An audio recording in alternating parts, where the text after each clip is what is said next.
We may be seeing the first Chinese retaliation against Canada. And let's go to Michael, who's here with details that we have to this point of a story breaking right now out of China. And that's right. Story breaking right now. And we're basing this on reports. We have to say that CBC News is trying to still independently confirm these reports. But as we've been talking about this diplomatic row between Canada and China in the wake of Meng, there is now a report that a Canadian is being detained in China. We're talking about a former diplomat for this country. We have a picture of him for you right here. His name is Michael Kovrig.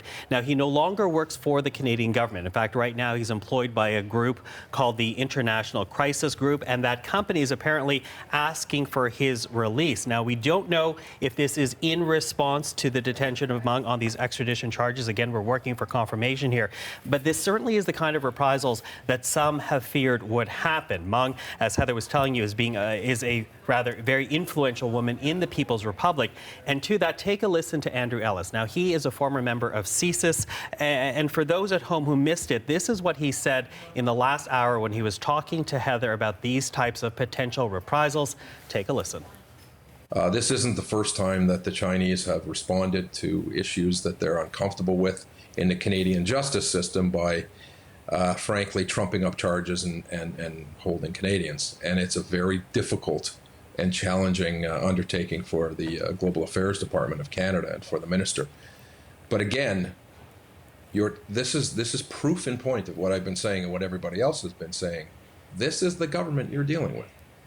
A legal, ethical, rule of law undertaking in the city of Vancouver was responded to by kidnapping.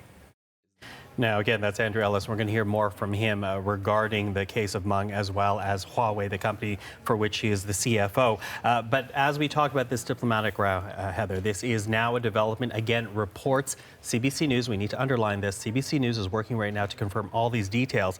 But this is exactly what people have been fearing, and this is now perhaps another chapter to this ongoing saga. Well, China warned of serious consequences. What form those consequences take, we do not yet know. It's interesting, as you said, we don't know why Michael Kovrig has been detained, but the statement from the company which employs him, International Crisis Group, aware of reports. We are doing everything possible to secure additional information on Michael's whereabouts, as well as his prompt and safe release.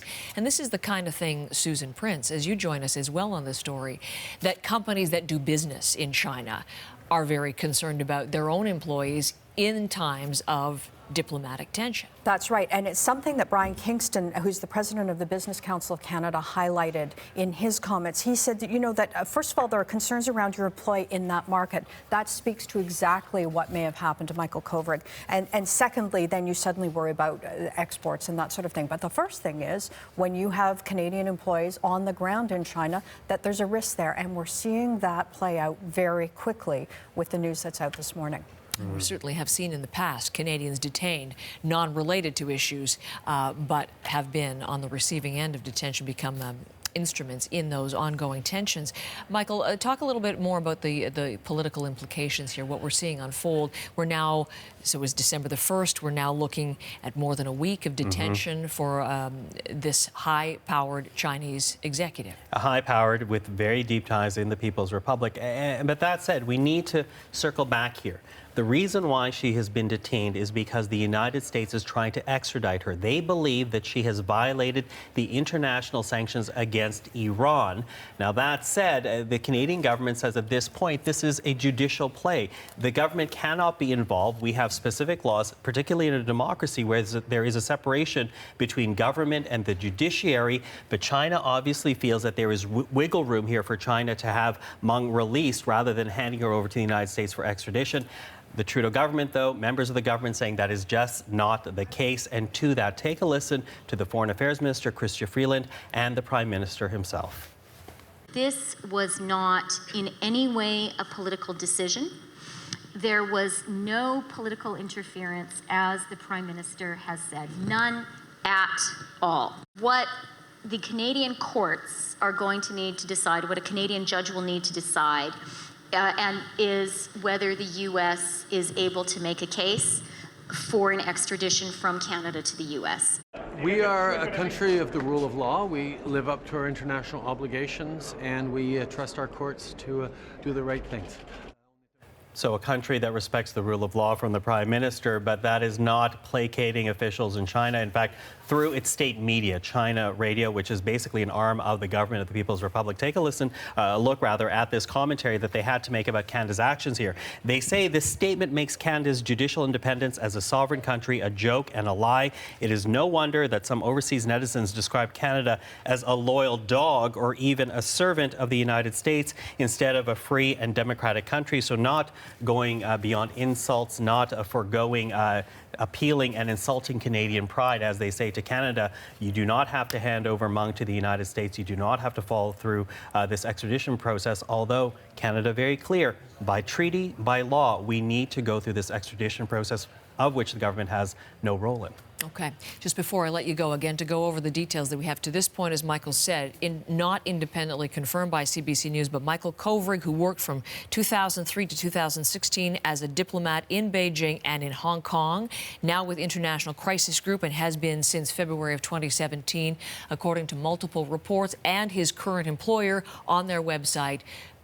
Detention, whereabouts unknown, and certainly considerable efforts being undertaken to locate him and to determine his safekeeping. And to also add to that, the newsroom right now here in Toronto, as well as the newsroom in Ottawa, working very hard with Global Affairs to try to confirm this for people at home. Okay, we'll have more on that as soon as we get any new information. Thank you very much, Michael. Susan, we'll be back to you a little bit later on. We heard from Andrew Ellis in Michael's reporting as he spoke about this possible incident, a Chinese targeting of a former Canadian diplomat reportedly now being detained. Ellis is vice president of the cybersecurity firm now Eventel, and he has a warning about Huawei in general, the threat from the telecom giant and its funding to Canadian universities and post-secondary institutions.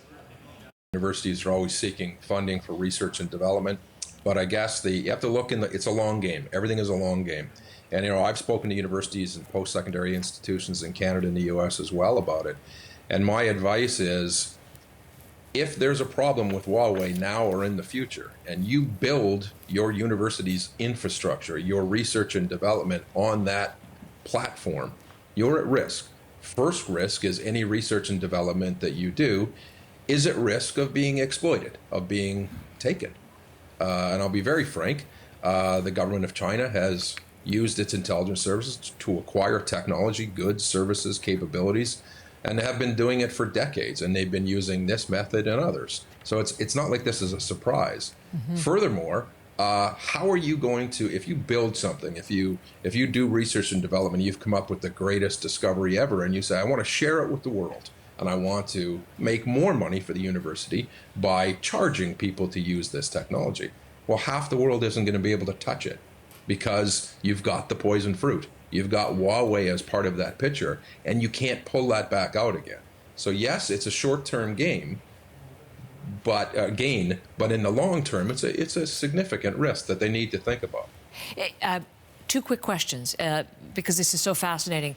When we talk about it being so much a part of the fibre now, on campus, in arenas, and boards on hockey rinks all around, is it too late to change course on Huawei in this country?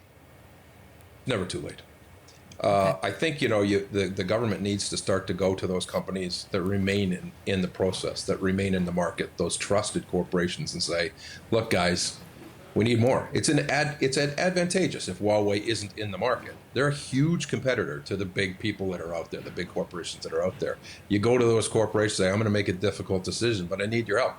I need you to put more money into Canadian universities. I need you to put more money into R&D. I need you to make it more affordable. I need you to make Canadians confident that you're not going to corner the market like the telephone was in the 60s. Say you've got one provider and tough luck, you pay what you pay. Again, this is a difficult and challenging undertaking that requires a policy and requires the leadership and the courage to push that policy.